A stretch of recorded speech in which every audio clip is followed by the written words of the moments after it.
बिस्मिल्लाहिर्रहमानिर्रहीम। अस्सलामुअलैकुम। आप देख रहे हैं डीडीपी एनालिटिका। आज डीजीआईएसपीआर ने एक इंटरव्यू में अफ़गान मसले के ऊपर बात की, आज के हालात जो वहाँ पे हैं उसके बारे में, और पाकिस्तान की जो पुरखुलूस कोशिशें थी उनका ज़िक्र किया, और मुख्तलिफ़ मसाइल जो आ रहे हैं उनके बारे में। और ख़ास तौर पे जो हौसला अफजा चीज़ थी वो ये कि अपनी तैयारी का जिक्र किया कि जो आने वाले हालात हैं, अगर उसमें नामसाद हालात होते हैं, मुश्किलात आती हैं, तो पाकिस्तान उसके लिए तैयार है। आपने जो जो कुछ उसके लिए तैयारी करनी थी वो आने वाले हालात के मुताबिक आपने कर ली है, जो कि एक हौसला अफजा बात है। आज अगर हम निगाह दौड़ाएं तो अफ़गानिस्तान बुरे हाल में है, बदहाली का शिकार है, तबाही है। तालिबान मुख्तलिफ़ जगहों पे कब्ज़ा कर रहे हैं, जंग की कैफियत है। गो के बहुत सारी जगहों पे अफ़गान अफवाज जो हैं वो कोई जंग नहीं लड़ रही, उनका मुकाबला नहीं कर रही, कोई मज़ाहमत नहीं है, हथियार फेंक देती हैं। तो उस लिहाज से फतूहात तो यूँ कह लीजिए कि बग़ैर किसी मज़ाहमत के हैं, लेकिन बहरसूरत एक इंतहाई गैर यकीनी सूरत हाल मौजूद है, जिसकी वजह से मुख्तलिफ़ ममालिक जो हैं वो ख़दशात ज़ाहिर कर रहे हैं कि यहाँ पे अफ़गानिस्तान डिस्टेबलाइज रहेगा, खाना जंगी होगी, उसके चांसेस हैं।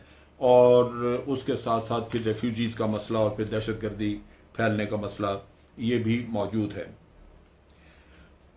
डीजीआईएसपीआर ने अफ़गान पॉलिसी के चंद नुकात, जो पाकिस्तान की अफ़गान पॉलिसी उसके नुकात, उनका जिक्र किया, और मैं भी ये जिक्र कर देता हूँ, लेकिन ये पॉलिसी का जिक्र हम बहुत दफ़ा कर चुके और बड़ी सख्ती से हम इस पर कारबंद रहे हैं। दुनिया इसकी कायल है, और जैसे जैसे वक्त गुजरेगा, जो कोई दुनिया में इस पे शकूक व शुबहात भी रखता था, वो भी बिल आखिर इस चीज़ पे यकीन करेगा कि पाकिस्तान ने इंतहाई पुरखुलूस तरीके से अफ़गानिस्तान में अमन कायम करने की कोशिश की है, बावजूद इसके कि अफ़गान हुकूमत जो भी रही वहाँ पे उसकी तरफ से कतन कोई तावन नहीं था, बल्कि हर दफ़ा वो नफ़रत फैलाने की बात करते रहे। पाकिस्तान का पहला जो असूल था इस पॉलिसी का नुक्ता वो ये था कि अफ़गानिस्तान के अंदरूनी मामलात में हमने कोई दखल अंदाजी नहीं करनी।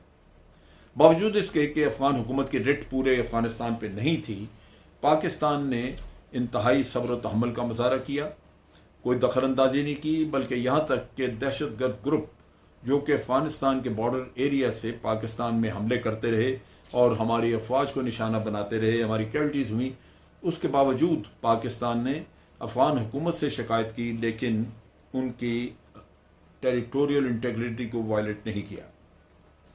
फिर ये कि डिक्लेयर कर दिया कि अफ़गानिस्तान में हमारा कोई फेवरेट नहीं होगा, और कोई फेवरेट नहीं था आखिरी दिन तक।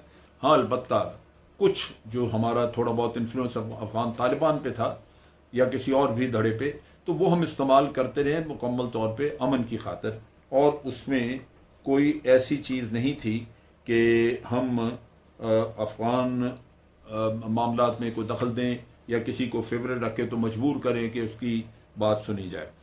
हमने फैसिलिटेट किया। तो पाकिस्तान का रोल ख़ास तौर पे हर लिहाज से मुकम्मल तौर पे फैसिलिटेटर का था। और अब जबकि चीज़ें बिगड़ रही हैं या कुछ है, तो ये भी हम वाज़ेह कर देना चाहते हैं, और डीजीआईएसपीआर ने भी किया, कि आज भी हम फैसिलिटेशन के लिए तैयार हैं अगर कोई हमसे हो सकता है या कोई ऐसी चीज़ जो कर सकते हैं। लेकिन अमन आता या नहीं आता इसके हम गारंटर नहीं है, इसकी गारंटी नहीं देंगे, क्योंकि ये हमारा अकेले का काम नहीं है। अब ये देखना है कि मामलात यहाँ ख़राब हुए कैसे। आफ्टरऑल चीज़ें बज़ाहिर ठीक बढ़ रही थी। अमेरिका ने भी जब मज़ाकरात का जिक्र किया और तालिबान से मज़ाकरात वगैरह शुरू किए, तो लगता यही था कि कोई मुआहदा होगा, चीज़ें आगे चलेंगी। तो मैं समझता हूँ कि इसमें सारे अक्सर स्टेक होल्डर्स ने बड़ी आप कह लीजिए कि इंतहाई बड़ी शर्मनाक गलतियाँ की, जिसकी वजह से आज अफ़गानिस्तान इस मैच पे खड़ा है। अफ़गान तालिबान को अमेरिका ने एक फ़रीक माना और उनको मुकम्मल तौर पे एक इजाज़त दी कि आप मज़ाकरात करें, और इनफैक्ट उनको यूँ कह लीजिए कि एक पहले वाले या जो सबका हुक्मरान थे उनको वो दर्जा दिया, और उनका वो नाम जो इस्लामी अमारात और अफ़गानिस्तान वो नाम बना अपना लिखते हैं, वो तो कबूल किया, उसको लिखा। और फिर जब ये हो गया, एग्रीमेंट उनका हो गया, तो उसके बाद जो अमन प्रोसेस आगे चलना था उस पर उन्होंने कोई ख़ास दिलचस्पी का इजहार नहीं किया। अमरीकियों ने ज़बानी जमा खर्च करते रहे, लेकिन अमरीकियों ने कोई उस पर ज़ोर नहीं दिया, अफ्रीकन को मजबूर नहीं किया, और यूँ कह लीजिए कि उनकी दिलचस्पी गालिबन नहीं थी। फिर जो स्पॉयलर्स थे, अशरफ गनी, भारत, इनको खुली छुट्टी दिए रखी। पहले भी खुली छुट्टी दी हुई थी। पाकिस्तान जो हर लिहाज से तावन कर रहा था, उसके ऊपर दहशत गर्दों के हमले हो रहे थे यहीं से, और यही स्पॉयलर्स जो थे ये करवा रहे थे, अपना काम चलाया हुआ था उन्होंने अमन की खातिर बजाय। और अमेरिका ने भी अपना असर रसूख इस्तेमाल नहीं किया, ना अशरफ गनी के ऊपर और ना ही भारत पे, और ये स्पॉयलर्स तबाही मचाते रहे, और इनकी लगातार कोशिश रही कि अमन प्रोसेस को किसी तरह नाकाम किया जाए, जिससे कि अफ़गानिस्तान जो है वो डिस्टेबलाइज रहे। टीटीपी जैसे दहशतगर्द ग्रुपों को ये अमेरिका ने वहाँ पलने दिया और भारत उनको इस्तेमाल करता रहा। ये ग्रुप चूँकि सामने थे, इन्होंने कैंपिंग की हुई थी और अफगान हुकूमत के साथ इनका ताल्लुक वास्ता था, तो अमेरिका चाहता तो इनको रोक सकता था, अफगान हुकूमत को मजबूर कर सकता था कि इनको सपोर्ट ना करें, लेकिन भारत और अफगान हुकूमत मिल के ये काम करते रहे। अमेरिका ने तवज्जो नहीं दी, जिसकी वजह से अफ़गानिस्तान के मुख्तलिफ इलाकों में दहशतगर्द ग्रुप पलते रहे और अफ़गानिस्तान डिस्टेबलाइज रहा। फिर ये देखिए कि जो अफ़गान फ़ौज थी उसको तैयार करने का जो काम किया, वो आज नज़र आता है कि अफ़गान फ़ौज की ना ट्रेनिंग अच्छी थी, ना ही उनके हथियार शायद अच्छे थे, जो कुछ भी है, या उनका मोराल भी नहीं था। बारसूरत जो कुछ अमेरिका करके गया उस फ़ौज के लिए, आज उसका नतीजा ज़ीरो नज़र आ रहा है और वो मुख्तलिफ जगहों पर हथियार फेंकते नज़र आ रहे हैं। और आखिरी बात यह कि अमेरिका ने यहाँ से निकलते हुए इंतहाई गैर ज़िम्मेदारी का सबूत दिया। ज़िम्मेदाराना इनखला का मतलब ये है कि यहाँ कोई ना कोई ट्रांजिशन वो करवा के जाते, कोई परमानेंट हुकूमत बनवा देते, और वो उनकी मौजूदगी में बनती, क्योंकि जो अब तालिबान ने हशर किया वहाँ पे, जिस तरह इलाके कैप्चर कर रहे हैं, ये नेटो और अमेरिका की अफवाज की मौजूदगी में ये चीज़ें मुमकिन नहीं थी। लेकिन अमरीकी यहाँ से निकल गए और उन्होंने निकलने में ही आफियत समझी।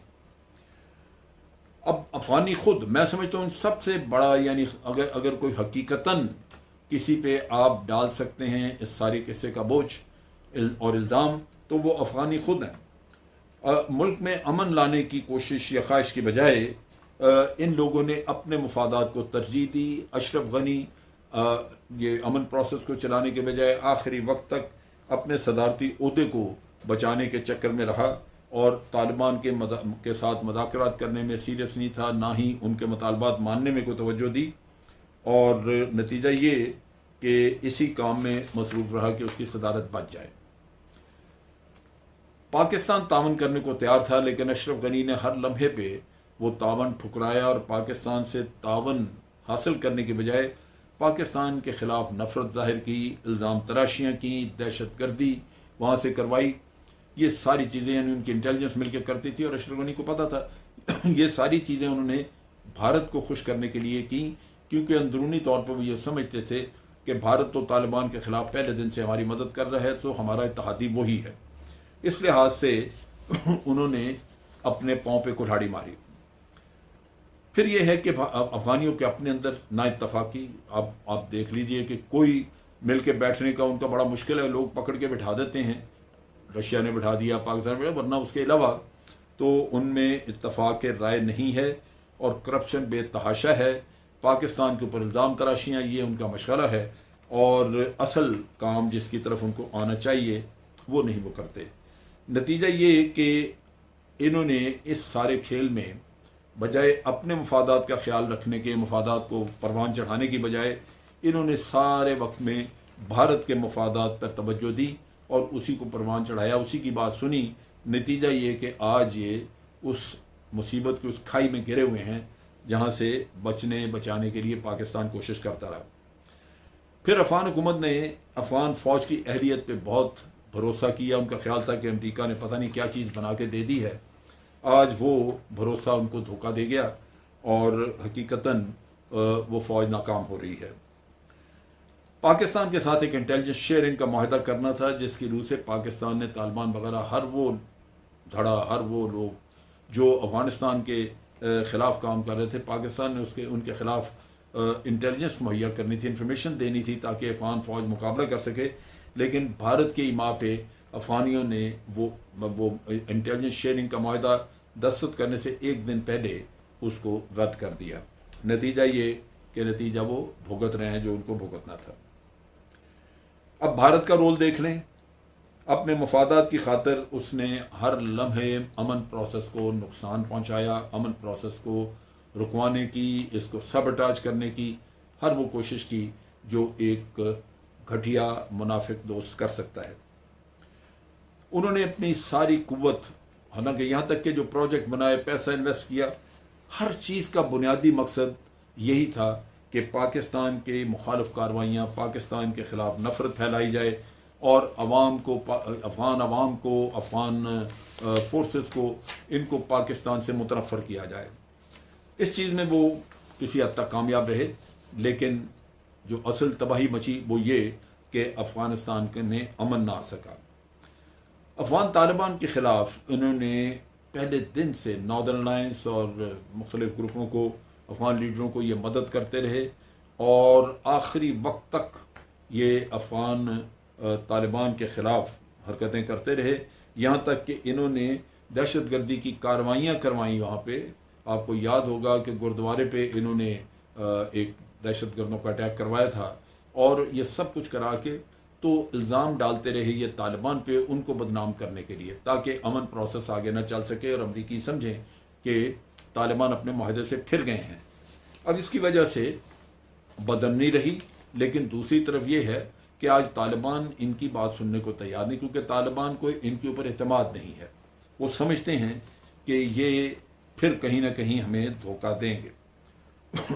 अफ़गानिस्तान में दहशत गर्दों के बेपनाह ग्रोह जो पलते रहे, उनको पालने वाले कुछ अफ़गानिस्तान की अपनी इंटेलिजेंस एजेंसीज और भारत सर फहरिस्त था।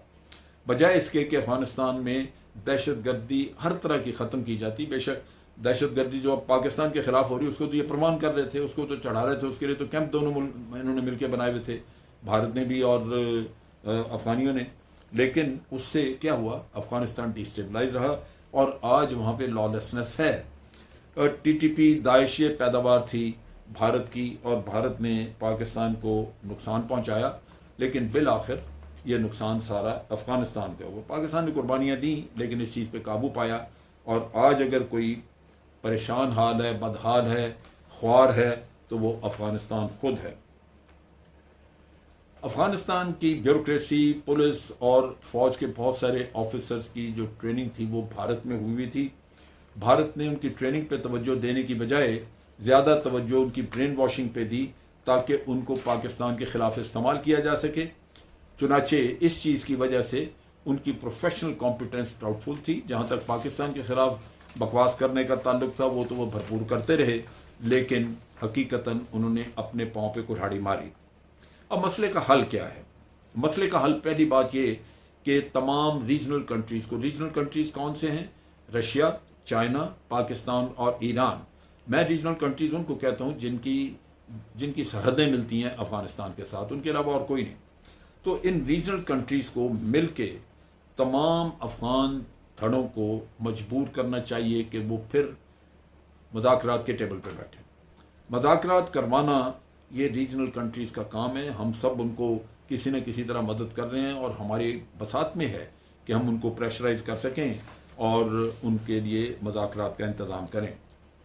मुज़ाकरात को कामयाबी तक पहुंचाने के लिए हम ये मदद कर सकते हैं कि जब तक ये मुज़ाकरात कामयाब ना हो, किसी नतीजे पे न पहुँचे, रीजनल कंट्रीज जो है ममालिक हैं वो अपनी कमेटी बना छोड़े जो उन मुज़ाकरात में इनको फैसिलिटेट करती रहे, इनकी मदद करती रहे और कहीं कहीं को गलतफहमियाँ पैदा होती हैं तो उन गलतफहमियों को दूर करने के लिए इनकी एक अंडरस्टैंडिंग डेवलप कर दे, एक मदद करे, जो कि जिसको कि मुज़ाकरात की कोऑर्डिनेशन कमेटी का नाम दिया जाए।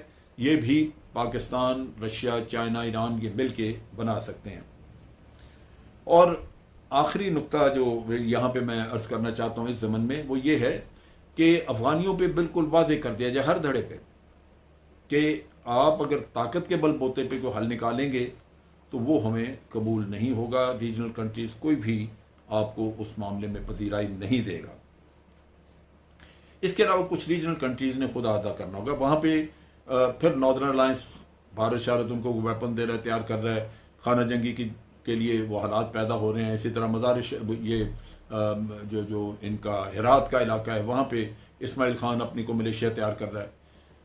इन मलेशिया के लिए पहली बात तो ये कि जो रीजनल कंट्रीज़ हैं ये उनको वार्निंग दे दें कि कोई मलेशिया नहीं बनानी।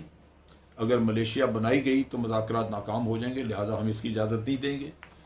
और फिर रीजनल कंट्रीज़ खुद आपस में मुआहदा करें कि हम उनमें से किसी को अपनी प्रॉक्सी नहीं बनाएंगे। कोई भी मुल्क भारत उसके अफगानिस्तान के अंदर किसी भी फ्रीक को, किसी भी स्टेक होल्डर को हथियार, पैसा या कोई ऐसी मदद नहीं करेगा जिससे कि वो इंसर्जेंसी को चला सके। और आप देखेंगे कि अगर बाहर से मदद नहीं मिलेगी तो ये इंसर्जेंसी चल नहीं सकेगी, बड़ी जल्दी ये मामला ख़त्म हो जाएगा। और इन सारी चीज़ों में जो सबसे अहम चीज़ है और जिसका सारे चारों मुल्कों को मिलकर एहतमाम करना होगा कि भारत को इस प्रोसेस से मीलों दूर रखा जाए। अगर अमन प्रोसेस के करीब भी कभी आपने भारत को आने दिया तो आप देखेंगे कि ये प्रोसेस आपका नाकाम हो जाएगा। ऑलरेडी जो रीजनल कंट्रीज़ कर रहे हैं, भारत के फॉरेन मिनिस्टर जगह जगह जाके तो उसके ख़िलाफ़ या और कोई गलतफहमियाँ पैदा करने की पूरी कोशिश कर रहे हैं। इससे बचने के लिए ये बड़ा ज़रूरी है कि भारत को इस प्रोसेस से दूर रखा जाए। अगर भारत ये आपके पास एक्सक्यूज़ लेके आए कि जी हमने इतना पैसा इन्वेस्ट किया हुआ है, हम प्रोजेक्ट करना चाहते हैं, उनको क्या आराम करें आप। चाइना गालिबन 62 अरब डॉलर की इन्वेस्टमेंट लेके अफगानिस्तान में दाखिल हो रहा है और जब वो आ जाते हैं तो आपके 2.5-3 अरब डॉलर की कोई वक़्त नहीं रहेगी। अफगानियों के लिए बहुत कुछ हो सकेगा जो चाइना वहाँ करेगा। लिहाजा भारत को वहाँ से दूर रखा जाए। अगर आप ये काम कर सकेंगे तो मुझे बड़ी उम्मीद है कि अफगानिस्तान में स्टेबिलिटी आएगी, जो कि बड़ी परमानेंट नेचर की होगी। रेफ्यूजीज वापस जा सकेंगे अपने घरों को और इस खित्ते में अमन होगा। आज के लिए इतना ही। अफवाज पाकिस्तान जिंदाबाद, पाकिस्तान पाइंदाबाद।